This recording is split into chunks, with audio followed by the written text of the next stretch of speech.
on the Weigh In podcast with co-host Benoit and host Sebastian Romero. We have a special guest, professional boxer Daniel Gonzalez, known as the nickname Dangerous Daniel. On this week's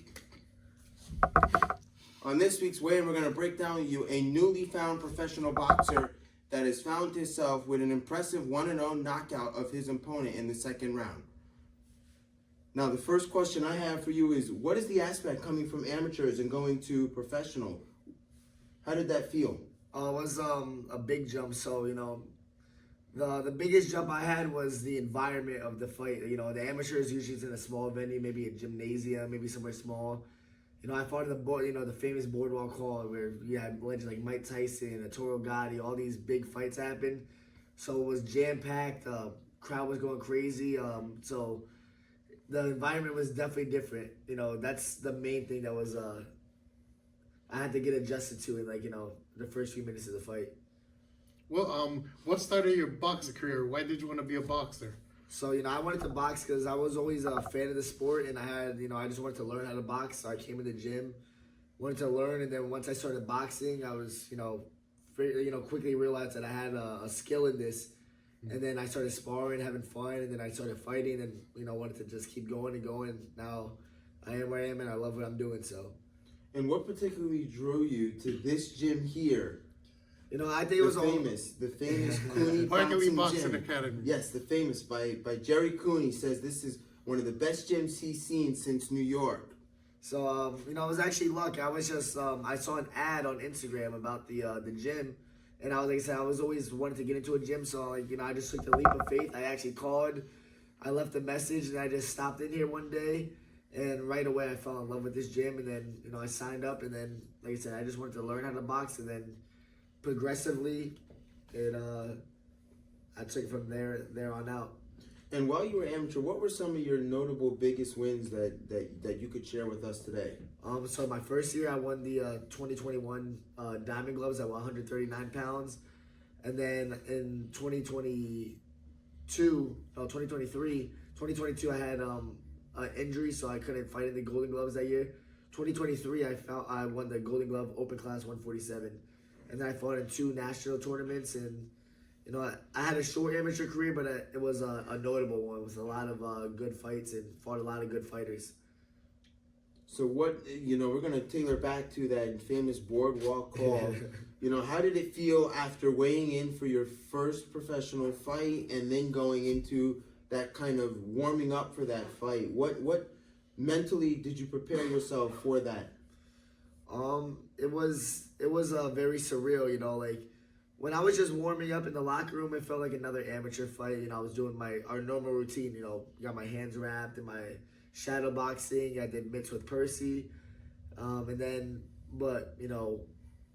even all the preparation couldn't get, it was still the moment was something surreal. And once I walked out of the tunnel, had music playing, had the crowd going, it was a whole different experience. But everything leading up to the fight was the same routine that we always do, like in the amateurs, wrap my hands, shadow box, everything. But everything was surreal. It was nothing could prepare me for that moment.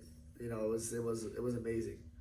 And for the fighter you fought in Atlantic City, how did you know what he was gonna fight? Did you watch a video, and what did you train to verse him? More jabbing, more right hooks? What did you do more? All right, so I didn't get to see any videos of him, but I got some intel from people that knew from the amateurs, so they gave me a little bit of perspective on how he was gonna fight. But leading up to it, the camp I had a great camp, so I had a lot of good sparring. I had sparring from outside the gym. I had a lot of sparring from inside the gym from the great fighters we have here. So I got to spar with all different types of styles. Outboxers, brawlers, speed, power, tall, short. So I was really prepared for anyone that was going to be put in the ring for me. So like I said, I had a great camp. I had a great, all my coaches chipped in. Everyone in the gym chipped in. And it was, prepared me for whoever they were going to put me in there with. So it was great knowing that you had a well-prepared camp and that you were ready for your fight. Yeah, no, like I said, my camp if it wasn't for my camp, I wouldn't have been as prepared because, you know, my opponent was actually he was better than I thought it was. But like I said, luckily I had a very good camp. I had a great sparring. You know, I had a great camp. I was in great shape, so I was prepared for whoever, you know, would have been put in the ring in front of me. And how did you get the nickname Dangerous? I actually got it in the 2022 Golden Gloves. I won my semifinal fight, and the ring announcer actually just said, no one told him to say it or nothing. He said, and you know, the winner out of the red corner is Dangerous, Daniel Gonzalez, and then ever since then it just stuck.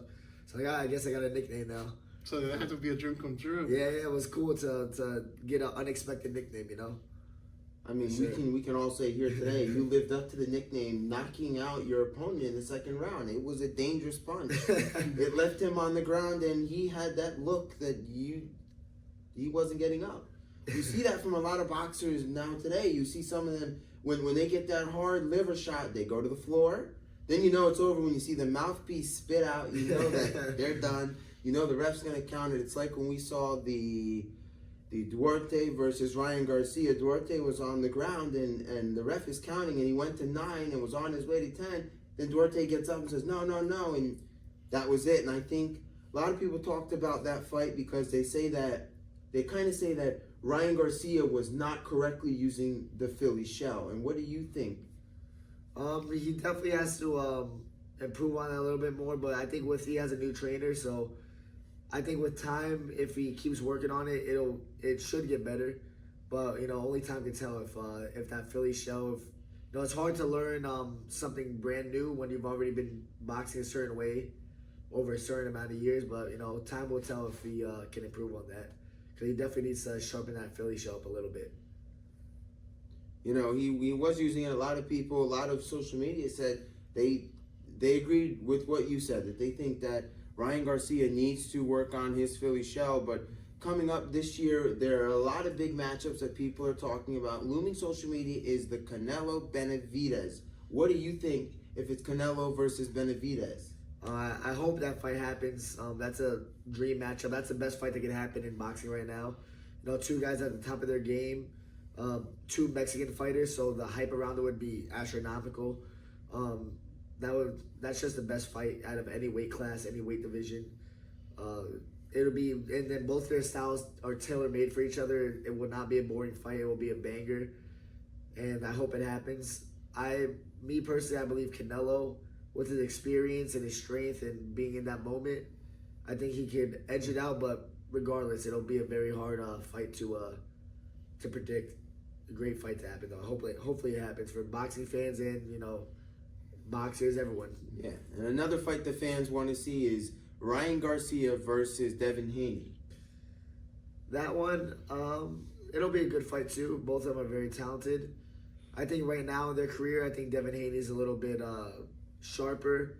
You know, he's been in bigger fights. He knows how to navigate around the ring. And, you know, it all depends if Ryan Garcia can land a big punch. But if not, it could be a long night for Ryan Garcia. Devin Haney knows how to operate in the ring, you know, very well. And the last one that we saw on social media was Shakur Stevenson versus Gervonta Tank Davis. That's an interesting fight too. That could go, you know, so many different ways. It really depends on, I think, who engages first. You know, if Shakur decides to be a little bit more aggressive, especially after the backlash of his last fight, then Tank could catch him coming in with a big shot, and you know, Tank touches you, it's over. It's a done deal. But if Shakur boxes on his back foot and moves, and then Tank gets in, he could hold on. He could make it a boring fight. He could win, but you know, that's an interesting fight. It could go many different ways. Pretty 50-50. I agree. The keys to victory for Shakur Stevenson would be he likes to get hit a lot. You cannot get hit against Tank Davis. No, you won't last getting hit against Tank Davis. Not at all. And Ryan Garcia is an example of you can't get hit by Tank Davis. When Garcia fought Tank, he said, "Oh, you know, I'm gonna get him." And when he was hitting him, it was great. He looked good. Yeah. But when he started to take punches, that's when Everything it started changes. it started to really change. Everything started to be a little different. And I think that everybody says they can beat Tank. They want to beat Tank. But what people don't understand is before you can first beat somebody, you have to understand how they move. Yeah. You have to understand what's their style, what movement do they roll, it's a lot of that, and that's not always just going through, somebody get that in one video, it's not always film, it's how you move. You know, I wrestled for a long time, and us wrestlers, we did a lot of that. How does that guy move? How is he moving? And we used to look at our guy when he would warm up, and that was it. It wasn't about what takedowns, it was how is he moving? How is his movement? Because once you can time somebody to their footwork, you've basically got them where they... For sure. Because once you're in their footwork, we learn this as wrestlers, once you know what foot's moving forward, you know what to attack, when to attack. And that's kind of like some boxers when they pull out and they get hit, they've already patterns, they figure out how they figured out how they move. And that's why sure. in some knockouts you see when Tank Davis beat Garcia, he figured out how he moved. Yeah. He knew he was going to pull out, and he put in that liver shot, and it put him through. And that's why, you know, you could hear Garcia in the pain after the shot went, because he knew what was hit, and that's kind of on Garcia. But Garcia had a problem. He's changing a lot of trainers, and that's something that, you know, a lot of us wrestlers go over, that you have to trust your coaches and trainers. And if you're not trusting your trainers, you're not going to fully allow yourself to be trained. Yeah. You know, our co-host Sebastian Morel is a prodigy of that now he's gotten into this better life, that he's allowing himself to be trained by other people. Yeah. You know, we remember there was a time he'd come into the gym and guys would say, let's do some pad work. He would say, no, I'm not going to do pad work. Now he comes into the gym, guy says, let's do some pad work. He says, let's do it right now. Yeah. He's allowing people to teach him more and better his self. And that's a lot of things most athletes won't do. And that's why we bring to you these special guests, because they bring you insight like that they have trusted their trainers. Danny has been in this gym, Park Elite, since 2021. Since 2021. So almost 3 years now. About 1 month from 3 years. So he's been in this gym since 2021 and has trusted his trainers, and now went from amateurs to professionals, and then knocked out his first professional fight, which for many, it might not always happen, but he knocked him out. Why? Because he trusted his trainers. Yep. He didn't change his trainers. He trusted everything they were telling him. He listened from day one. Yep. Now, there will be times when sometimes a gym isn't for you, but it is very rarely that is. You should be checking out if a gym is for you way before you even step foot in a gym. You got to check, is that an environment? You may get it if you go once or twice, you know. Here at Park Elite, sometimes we have people, they have people who pay a day pass, 25. You go to a gym, you can do a day pass. Do a day, maybe. See how the vibe is. See how the culture learn the culture. If it's for you, sign up. If it's not for you, you know, you gotta find what's for you, because not everybody fits in every culture. Yeah. That's why most gyms, not in this gym, they don't have it in this gym, but most of the gyms when I was wrestling, you could see that there was always the one toxic person, the one person that comes in and it's not a gym for them, and they just want to come here. They think they're really good, and they think they're the best at what they do. And most of the gyms when I was wrestling, we always say, oh, I'm a state champ. I'm a state champ. And they're not always a state champ. Yeah. You know, and when you're gonna say you're a state champ and then not be a state champ, well, you gotta move like a state champ. You know, a lot of times kids come into the wrestling gym. It'll show gym, itself once you step on that mat or in the ring. Yeah. And, you know, besides being a professional boxer, I'm also a trainer in this gym. And I tell everyone, I'm like, you know, it's not just the coaches, it's about you being coachable. So you have to be, you know, like you said, you have to be receptive to the instructions you're given. You know, you can have the greatest coaches in the world, but if you're not willing to listen to what they're saying, it doesn't matter how great the coach is. You know, you have to be coachable. You have to be, you know, be willing to learn, be willing to make adjustments, and, you know, willing to follow their lead. That's what a coach is for. You know, just like you were saying, you know, just, you know, adding on to what you're saying. Yeah, so Dangerous Daniel, for all the viewers watching who look up to you and you're a role model to them, just like you're a role model to me, what would you say to them? And anybody who wants to become a boxer, what would you say to them? Anyone that wants to become a boxer, I would say, you know, just get into a gym right away, you know. Don't, you know, for me, I was, you know, like I said, it was almost like, you know, chance when I saw like this ad, but for a long time I wanted to get into a gym. I just never did. I was kind of nervous. It was like, oh, it's kind of intimidating, the thought of walking into a gym and not having no experience. But I would say just walk into a gym. Find a gym. You know, there's so many gyms around nowadays. Boxing is growing again. So there's so many different gyms. Find one that you like and walk in. Like I said, maybe try a day pass. See if you like it. See if you like the coaches. But the first step is getting your foot in the door. And if you have a dream, you just got to follow it. You have to be persistent. Only don't even think about a plan B. If that's something that you really want to do, just do it. Go right forward and put everything, all your marbles in one basket, pretty much. And like I said, and take that leap of faith. That's all. Once you take that first leap of faith and you step in the door, that's the hardest part, stepping in the door. But then once you do that, everything gets easier, for sure. And we've learned that. I've learned that as wrestling. We've learned that it's about always taking that first step. Yeah. And as you were in Atlantic City, you were able to take a step. And as you took your step, your guy was knocked out. And that brings us to, were you able to feed off the energy of the crowd? Oh yeah, no, like I said, the energy in the crowd was so much different than the amateurs. At first it was a little overwhelming because I had a lot of supporters, including you two. I'm very thankful for that. I had a lot of supporters, people from the gym, people from my hometown, family, friends.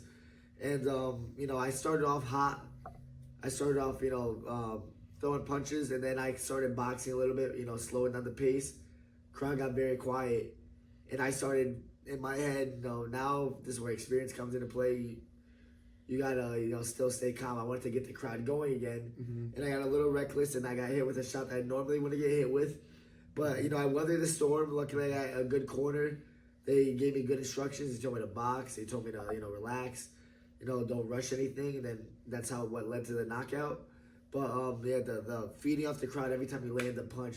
Oh, it's a lot different than the amateurs. The amateurs, the crowd isn't anywhere near as amped in that professional environment, especially in a famous arena like the Boardwalk Hall. It's a lot of people. It's a big difference. So we can contest because we had the pleasure of sitting near your family, and that was the greatest honor we could ever get because they were fiery and ready to go on every punch. It was a blessing. It was a blessing. It was a blessing to be by them, and even when they saw you knock out the guy, I remember the words were said just like this. Oh, he better stay down. He better stay down. I think he's hurt. And me and Sebastian said, I don't think he's getting up from this. He looks like he's thinking about it. And before we can even finish our sentence, the ref is already waving his hands. And we're like, oh, boy. He's waving his hands already in it. And I think it contests to go through something that there's a lot of learning in a lot of boxing matches that, when I guess you go into a professional fight, you get hurt. Yeah. In maybe a first round. And then you recover from that. Now you've learned a little bit of everything, and I think we used to do that as wrestlers. Yeah. You get thrown, and now you're down 6 points, and we're like, all right, now we know this guy's got tricks up his sleeve. Yeah. We got to be careful about that, and that's a lot of what happened to me between high school and college. Yeah. Guys would go up 6-0 on me, and I'd be like, wow, I know they got tricks up their sleeve, and that's when I knew, like, all right, now I know. Once you've shown that, you can't do it again because I know it's coming. Yeah. And the second time something comes, it's like, well, now I got you because I know you're doing it. I know you're doing it repeatedly. And that's kind of what happened to me sometimes when I would lose in wrestling. I would know that somebody already wrestled me once. They knew what I was going to do, and then that's how I got beaten. I think that translates because we talked earlier on our one of our first episodes about how wrestling and boxing might not relate directly to each other, but they have a lot of good relation. You're making weight. You got a ring. You have a fight. In wrestling, there is a zone where you can't get out of that zone. Boxing, you got ropes. You fall outside the ropes, they're gonna stop it. They're very two similar sports that are combat sports, and there's you and the opponent, no one else. I used to originally be a football player, so in football, you make a mistake, you have 10 people behind you to cover it up. Boxing, you make a mistake, it's only you and the guy you're fighting. You have your people and you have your trainers in the corner, but when that bell rings, it's just you and that guy in the middle. Just like wrestling, it's you and your opponent. So, and just like you said, how there's parallels between both of them. In boxing and wrestling, like you said, you have to make adjustments quickly. You figure out your opponent can do something. Now you have to figure out how to combat what they're doing. And you have to that's what makes a good wrestler or a boxer. How quickly you can make an adjustment. How quickly you could change on the fly. It's only 3-minute rounds. I'm not sure how long it is in wrestling, but wrestling, college. I know high school you're going 6 minutes. College, you You might have some. It depends on the venues, but sometimes they add another minute, so you're at about 7. But one of the big things, like you said, in football you got 10 guys behind you. Boxing, you don't got 10 guys.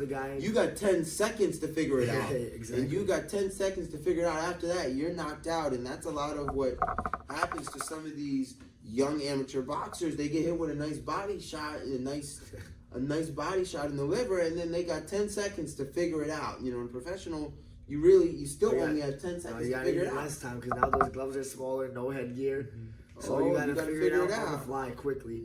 And like I said, I believe that's what makes a great fighter is the adjustments they can make and figure it out. I see a lot of great fighters who have a lot of talent, a lot of skill, but for whatever reason, it's hard for them to make adjustments on the fly, and then now they're not winning fights they may have won, or vice versa. So like I said, making that adjustment quickly is definitely a big deal in boxing.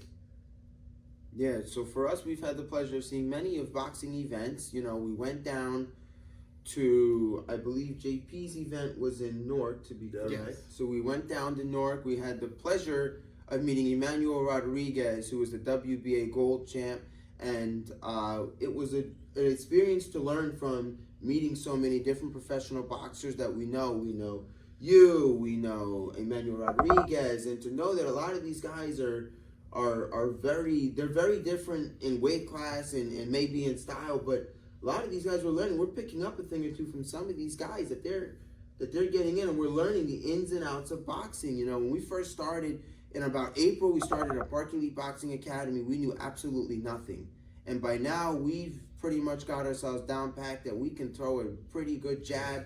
And if you ask me to throw a hook, I'm sorry, you're going down the ground because you're not going to be able to last my punches. I believe I got power, and I'm going to continue to keep my power and continue to learn. And that's why we're bringing to you special guests that are coming within the respected sports, because we want to give you insight that you might not always get as being a fan. You might always not know, the different strategies or of weight cutting or this or that. And we're getting you the deep down strategy and the good way to go, because there's a right way to do something and there's a wrong way to do something. A lot of times when you do it the wrong way, it ends up getting you a loss. And when you do things the right way, it gets you a win. We had the pleasure of speaking with Emmanuel Rodriguez. He explained that 2 of the losses that he got were because poor training camp and poor weight management and things that he wasn't taking it serious. In a nutshell, he wasn't taking it serious, and that was something that was very near and dear. He explained to us, you guys, if you're going to start being amateurs, take everything serious. Don't think just because it's an amateur fight, it's not serious. A lot of people may come into a gym and say, oh, I'm not going to be serious today. If you're not going to be serious, why even come in? It's like they say here in Park Elite, you don't come in to spar 1 round, you do a minimum 3. Yeah. You're going to come in for 1, there's no point in coming in. Yeah. You gotta be able to live up to the expectations of where you're at. If a gym is gonna spar 3 rounds, you gotta go 3 rounds. You might only want 2, but you gotta do 3. You gotta always try to sometimes push yourself, because at the end of the day, when you're in a boxing gym, there are coaches, there are trainers that are going to be watching you. When you're paying in a gym, they're there to make sure that they're watching you, and you're not gonna get absolutely hurt in a spar when you might have only been your first time sparring or your 3rd time sparring. They're going to be there. There's going to be other people sparring. There's a lot of reasons and a lot of people there to make sure you're not just going to go in there and do 3 rounds and get absolutely messed up. And for other viewers watching, if you do want to be a boxer and you want to find a great gym, I think you should come to Park Elite Boxing Academy in Rose Park, New Jersey, best gym in the whole world. You have a trainer, Percy Galeno, who's the owner, and a trainer who does everything. And now my question I was gonna ask you, Dan, for these 1 minute you have, what shout out, what would you say to your trainer Percy? I'm very thankful for all my trainers. I'm thankful for Percy, I'm thankful for Pop, I'm thankful for Tyshawn, I'm thankful for Tony, I'm thankful for Merv. All of them, they believed in me, they got the best out of me. And without them, I'm only as good as my training and my trainers. So without them, I wouldn't have been able to get to where I'm at now. I've only been doing this for about 3 years, and I've accomplished more in a short amount of time than, people that have been doing this their whole life. So without my team around me, not just my trainers, but my stable mates and, people like you that support me. You guys are also my stable mates, so without my team, I wouldn't be able to get where I am now. You know, so I want to give everyone a shout out. I want to give Percy, Pop, Merv, Ty, Sean, like I said, everyone, and all the trainers that came and gone. You know, in between then, you know, they said, you know, they all helped. They all took a step to help me to get where I'm at now, and we're only gonna keep growing. This is only the beginning. And we sit here and call Park Elite the greatest gym because it was said that by Jerry Cooney in a radio podcast that he had with Daniel Gonzalez. And as you know, if you want to come and try Park Elite, we encourage you to come down here and try the gym. Let the owner, Percy Galino, know that you have been brought here by the Weigh-In podcast. And by all means, we want you to come down. If you think you want to try boxing, don't feel intimidated. Come on down to Park Elite. It is a very nice environment. Always new people starting. Always people learning. Great trainers. Yeah. All the trainers here have been professional. And it's a really good thing here to know that you're going to be learning from somebody that was pro. Somebody that might have fought for a world title, a junior title, or a regional title. Things like that. And to know that you're going to be having that. It's a good environment. We started in April, and we loved every second of it. And both of you guys have improved a lot. And like I said, you know, we have quality coaching. You know, like we have coaches that, you know, they came from, you know, world champion coaches. You know, like Percy, he had Rafi Correa that coached him, and he coached Hector Camacho and Ray Boo Boo Mancini, and, you know, a lot of legends. Ivan Calderon. So, you know, here we have, you know, training that at least I'm biased. I feel like is invaluable. You know, all of our guys can box. You know, we have guys that can fight, but even everyone knows how to box and navigate around the ring. And so we have our own unique style, just like every other gym in the past. Great gyms like Kronk has their own style, and Wildcard has their own style. We have our style, and all of our guys know how to box. You know, we really instill that, not just, you know, learning how to navigate the ring and knowing how to move and pivot out and things that, you know, things that are simple, but they may not be so simple because not everyone's doing it, you know. So I'm very grateful to have my, like I said, my trainers that helped train me, you know, that taught me everything, you know. So Park Elite is also a great gym to train into everything. Everybody respects each other here, and when you become here, you become part of the family, and we're always going to love you and help you to the hardest, and you're going to see all of us here every day. Yeah, it's all the family here, you know. I can say, you know, like thoroughly that a lot of the people I've met through here in a short amount of time, I can tell they're going to be lifelong friends. Not just stable mates, but people that I could, you know, rely on, depend on, and that, you know, are closer to friends to me, but really just family. You know, it's a very good environment, no matter what you want to do, whether if you want to become an amateur fighter, a professional fighter, or if you want to even just come to the gym and just train, lose weight, learn how to box, you know, everyone's very camaraderie, and everyone's, you know, like I said, it's a family environment. It's you know, it's a team environment, and you don't really get that much in boxing because it is a solo sport. Yeah. So a lot of gyms, it's me versus everyone else. Here, we're all in this together. We're a team. You know, we travel together. We go to fights together. We hang out after the gym. We get food together. We watch fights, you know. So it's, you know, we're like a big family here, which is part of the reason I, you know, fell in love with this gym quickly. You know, for us, we are always, as the Weigh-In, you know, we always strive ourselves to support local sports. And that's why in this video, we have our Dangerous Daniel Gonzalez t-shirts on. And we find ourselves wearing them a bit too much because every time we go somewhere, we're like, oh, we got Dangerous Daniel on. You know, and we're trying to, as the time, we are wearing our Weigh-In hoodies. But we see ourselves doing so much is we turn around and we say, oh, we got Dangerous Daniel on. We hang out with our friends and say, Dangerous Daniel again? We say, yeah, he's dangerous. We want to be dangerous, you know. And a lot of my time as being a wrestler, I learned that it's okay to look up to people. It's okay to have merchandise of people, you know. Sure. I always say I'm going to get myself a Canelo shirt, and I will get myself a Canelo shirt. You know, if you're somebody who says you want to be a world champ, there's nothing wrong going on WBC and buying yourself a world championship shirt, because now you can look at that. You can visualize and focus your goals. You know, I've learned from... In a lot of these Division I wrestling rooms and wrestling gyms, they have a 365-day clock till when national starts. So every wrestler looks and says, I got 365 days. I have 220 days till I'm going to go to nationals and have a chance to be a national champ. And a lot of me, when I wrestled, I did the same thing. I put the minutes my match went. I said in college you have 7 minutes. I said I got 7 minutes.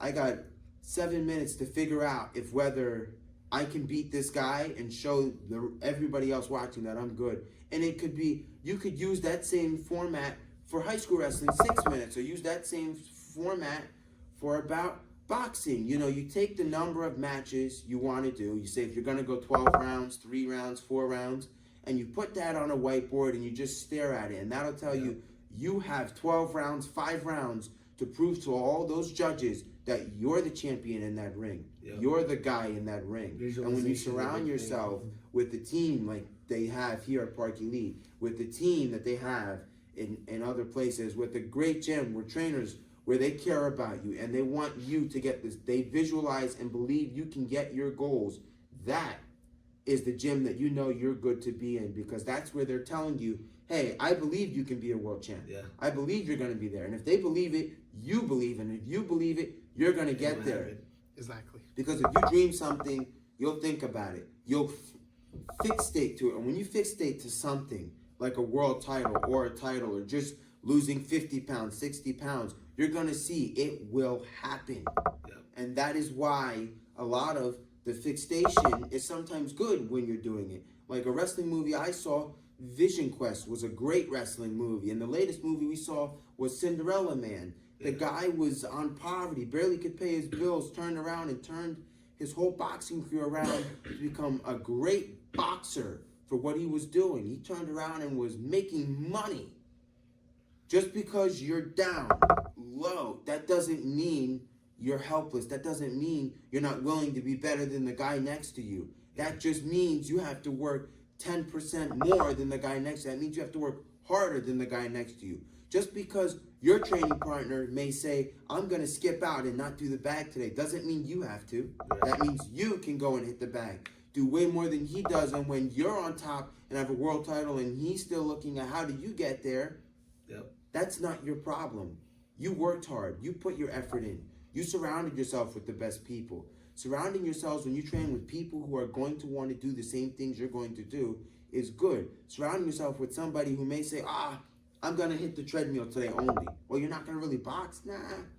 That guy might not be good for you. You might want to surround yourself with somebody who says, I'm going to hit the bag. Oh, I'm going to go 12 rounds. Oh, you're going 12 rounds? Well, I'm going 13. Yeah. A guy that helps you compete with yourself is a guy that's going to help you. As they say in a lot of wrestling rooms, iron sharpens iron. Yep. And I can relate a little bit to what you were saying in the beginning and right there. Like you said, visualizing something is the first step. I remember from my last Golden Glove title, on the wall, we have a wall over there of everyone that's won a championship, whether it's professional or amateur, whatever it is. And I would look at the empty spot on the wall, and I would jump rope every day looking at that part of the wall. Like, my picture's going to be right there. My Golden Glove picture's going to be right there. I would think about it every day. I would think about how I'm going to win. And I would think about, after the win and eating with my family and my friends and celebrating. And I would just think, just really visualize winning that. Like, like you were saying, you got to, really, like you say, the wrestlers have the 365 clock on the they have the 365-day clock. And so I would jump up in front of that wall every day and look at that empty spot. Like, that's my picture's going right there. My picture's going right there. And like you said, and then to also relate to what you were saying about, competition. Like you said, you want to be around, like-minded individuals. So luckily, like I said, I have very good stable mates. We push each other. We get the best out of each other. If I'm hitting the bag and someone's hitting the bag next to me, we want to match each other's energy. We want to, friendly competition. I'm not competing with you, but I'm competing to the point where I want you to get better and I want you to get me better. Like I said, that goes back to talking about a team environment. Like I said, we all the fighters here, we push each other, we hold each other accountable. Ask, hey, you go for your run today, hey, you put your miles in today, you did your sprints. Because, like I said, you're only going to be as good as you want to be. So, in boxing, like I said, it's a team sport, but also it's, individual. So you got to really make sure you're doing your part. But luckily over here, we hold each other accountable. We compete with each other, and, we spar hard with each other. We to get the best out of each other. Like I said, I have the best stable mates in the world that are, family to me. And that's great. In this environment, we would say Percy's running out of room on that wall because there's a lot of champions. he's gonna have to free up a spot so the guys can do what you did, so that they'll be able to look there and say, I gotta be there, because all he's got is one row left, and that means that there's one more row worth of champions. And we'll swing right here at the end with, does it feel good knowing that your trainer, Percy Galino, got Amateur Trainer of the Year? Oh, it's amazing. You know, like I said, he's the one that's really at the top of everything. So to have my trainer as Amateur Coach of the Year, it makes me feel, good that, not even good, but I'm thankful and what's the word I'm looking for? Like, I'm proud to be coached under the Coach of the Year. It's a very hard accomplishment to achieve, and it's such a short amount of time. This gym's only been open since 2019. So there's been gyms that have been open for 20, 30 years, coaches that have been around forever. Never won that. And, a short amount of time he got it, and I can say I'm coach under the Amateur Coach of the Year. And now, hopefully there's more accolades to come. Amateur Coach of the Year, Professional Coach of the Year, International Boxing Hall of Fame Coach of the Year, So it's only the beginning. Like I said, we're just getting started here. And you never know who's gonna walk through that door. There might be more champions to come through that, maybe never boxed or, came from a different gym, but yeah. There's, like I said, we're only growing. Like I said, we're gonna get more amateur champions and more pro champions and more professionals, and it's only the beginning. I do believe that he's on a good path. I think what would be a living dream for all of us sitting here would be to see him as WBC Coach of the Year. I look at that belt when I see Canelo's trainers have it, and I always think to myself, I say, oh, that's Percy that's going to sit there and have that on his shoulders. And then Sebastian says to me, yeah, but you got to think about it on the B side. That's Danny that's going to have that WBC belt. And I say, oh, you're right. It's going to be Danny and Percy. He said they're both going to have it. And I sat there and I said, Sebastian, you're right. They're both going to have it, because that here at Perky it's on a good path. Seeing that, the owner gets Amateur Coach of the Year tells you that you don't get that by sitting around. That means he's putting in work. Yeah. He's working on his trainers. He's doing things that at many other gyms might not be happening. We had the pleasure of a few clients of Park Lee that came to us and said, we went to a gym where we were paying $2,000 a month, and we did not like the training. Yeah. It didn't That's happen. crazy. He came here and he said, only $150 and you get all this good training. He said, $150 and I'm getting this good of a training for that. He looked and he said, that's a steal to me. I paid $2,000 and I looked like I had to train myself for that much. He said, I come to this gym for $150 and they're training him. He said, they're going to get my money for the rest of my life. And I said, you're making a good choice.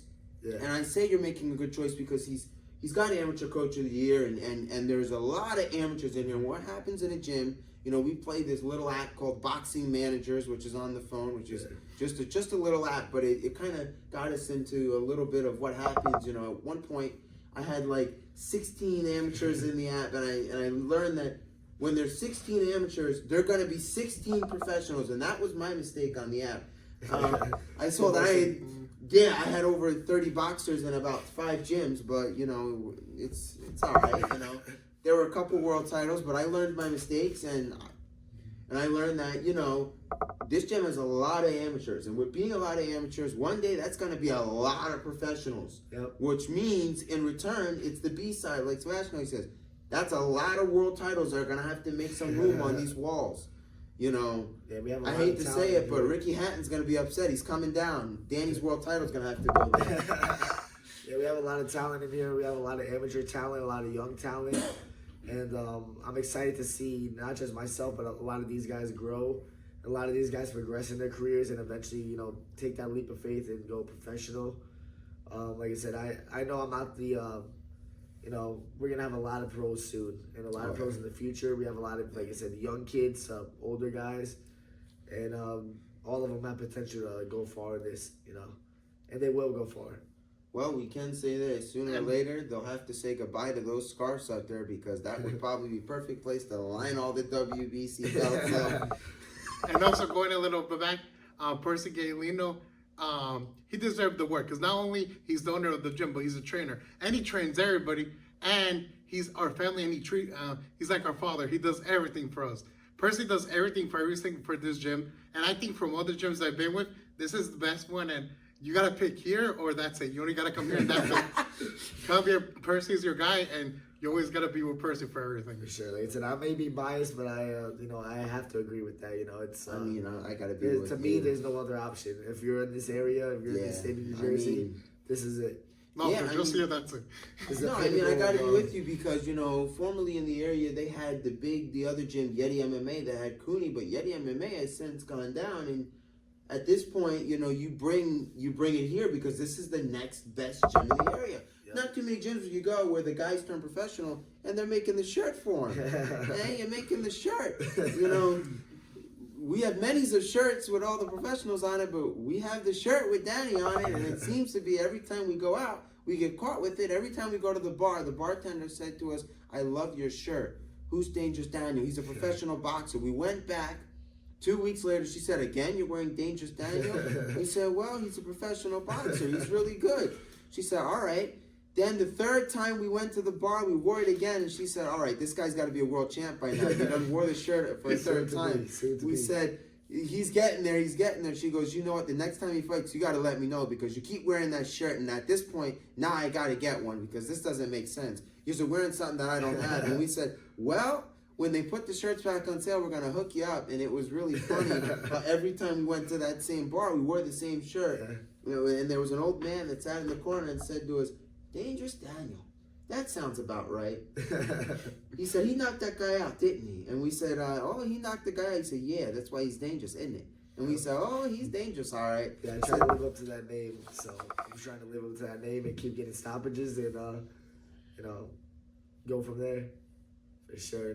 It's cool to have support from you guys, support locally from, like people that I may not even know, but it's very humbling to have as much support as I do. So it makes me feel like I'm not on this road alone. And I have extra motivation to work hard to deliver a good product, which is my performances in the ring.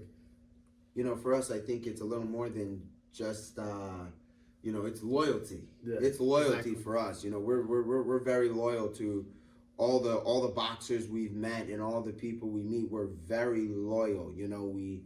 We're very loyal. We had the pleasure of going to Minnesota. We had the pleasure of going to, the fight for Emmanuel Rodriguez, where we were covering our friend John Pierre Valencia. We've had the pleasure of going to many fights. We went to Men of War, a grappling promotion. When I was on the plane going to Minnesota, I sat next to who was a kickboxer, and he said, "Wow, you got kickboxer." That was probably my fourth time going on the plane, and somebody pointing out, what is Sparky Lee? I made the lovely mistake one time when I was going through security. I threw my hat and it went all the way down. And the lady says, "I spent hours trying to get your hat. This is unbelievable." She says, "Wait a minute, it's a boxing gym?" I said, "Oh, it's a boxing gym." She says, "I'm going to need to go in there and learn something. As security, I might need to, give them a 1-2. And I said, "Well, they might need a 3-4. And we just started laughing, and it was really funny that I said they might need a 1-2 or they might need a 3-4. And now it's just funny whenever I see or wear the hat, and a lot of the security, they're like, "Oh, that's a boxing gym." Yeah. And one time, we were in a car and we went to the mall, and the mall security was talking with us. Then we saw a police officer. The police officer said, "Oh, wow, really great." He goes, "What is that?" And we said, "It's a boxing gym." He said, "Wow." He said, "That's nice." So he's like, 1-2. It's a boxing gym. We can learn 1-2. And I always make the same joke. Well, it's 3-4. And I make that joke because I've learned a lot, and now I know it is 1-2. And then if you follow up with 3-4, I don't know if that guy's still going to be standing because if you go 1-2 and then you give him 3-4 to the body, I don't know. Depends. If you got those iron hands like Mike Tyson, I think you've about made him a golden bar. He's going to be on the floor. He's going to go stiff, And a lot of our time, we've learned a lot, and this is just us bringing to you another special guest. And we love to bring you guys special guests because you learn from it. And what we've learned from, we're sharing. A lot of people don't share their knowledge, but for us, we are sharing our knowledge that we have. And one more thing. If you guys want to see an interview for Percy Galeno. Give us a bunch of like and a bunch of comments. For sure, that Because would definitely be we need him. We need an interview with him. He's the best guy ever. I love him, and he's just such a great guy. We need an interview with him. So give us a bunch of likes. Give us a bunch of comments. Yeah. God bless him. Come to this gym. Do everything. Because Percy is the best, and he's always going to be the best. For sure, that'll be definitely a fun interview to do. Oh yeah, well you give us all those likes. We'll not get just to the sit knowledge down. he has, but the personality he has. That'll Exactly. definitely be a good one for sure. Yeah, we Definitely get a love lot to of sit views. down. Amateur Coach of the Year, Yeah. and then Rafael Correa. Because it's called Parky Lee, but the P also stands for Percy. Oh, Percy Lee. I mean, he's Amateur Coach of the Year. He's elite. He's elite, all right. He's got that belt, and he's no, elite. he's living up to the. You know, and he's gonna get there. You know, as sure. as Sebastian says, he tells me, think about the B side. When he's got that WBC Coach of the Year, you're gonna be the WBC World Champ, That's a goal. and you're That's a both goal. gonna be sitting there, and then With that green he's belt. gonna really be elite. Yeah, for sure. I want that green belt. It's out of all the belts, it's definitely the most prestigious. It's been around the longest, so that's definitely, I envision myself having that around my shoulder and around my waist for sure. And I'm not taking anything else for an answer. I'm gonna get that belt. For Oh sure. yes. Well, that is to you, the fans of the weigh-in. This is this week's episode starring special guest Daniel Gonzalez, Dangerous Daniel. I am Ben Watt. I'm Sebastian Romero. And we are signing off on the weigh-in. We'll give you a 1-2. Someone give that 3-4. All right.